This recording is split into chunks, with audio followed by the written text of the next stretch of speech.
ନିବାସାୟ ନିତ୍ୟାୟ ପରମାତ୍ମନେ ବଳଭଦ୍ର ସୁଭଦ୍ରାଭ୍ୟାଂ ଜଗନ୍ନାଥାୟ ତେ ନମଃ।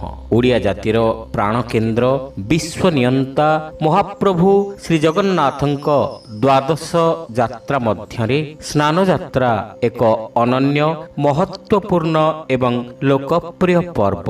ଏହାକୁ ଦେବସ୍ନାନ ପୂର୍ଣ୍ଣିମା ବା ଜ୍ୟେଷ୍ଠ ପୂର୍ଣ୍ଣିମା ମଧ୍ୟ କୁହାଯାଏ। ପ୍ରତିବର୍ଷ ଜ୍ୟେଷ୍ଠ ମାସର ପୂର୍ଣ୍ଣିମା ତିଥିରେ ଏହି ଯାତ୍ରା ମହା ସମାରୋହରେ ପାଳିତ ହୁଏ। ଏହି ଦିନ ମହାପ୍ରଭୁ ଶ୍ରୀ ଜଗନ୍ନାଥ, ବଡ଼ ଠାକୁର ଶ୍ରୀ ବଳଭଦ୍ର, ଦେବୀ ସୁଭଦ୍ରା ଏବଂ ସୁଦର୍ଶନ ରତ୍ନ ସିଂହାସନରୁ ବାହାରି ଶ୍ରୀମନ୍ଦିର ବେଢ଼ା ମଧ୍ୟରେ ଥିବା ସ୍ନାନ ମଣ୍ଡପକୁ ବିଜେ କରନ୍ତି। ସେଠାରେ 108 ଗରା ସୁବାସିତ ଜଳରେ ମହାସ୍ନାନ କରିବା ପରେ ଦିବ୍ୟ ଗଜାନନ ବେଶ ବା ହାତୀ ବେଶରେ ଭକ୍ତମାନଙ୍କୁ ପ୍ରଭୁ ଦର୍ଶନ ଦିଅନ୍ତି।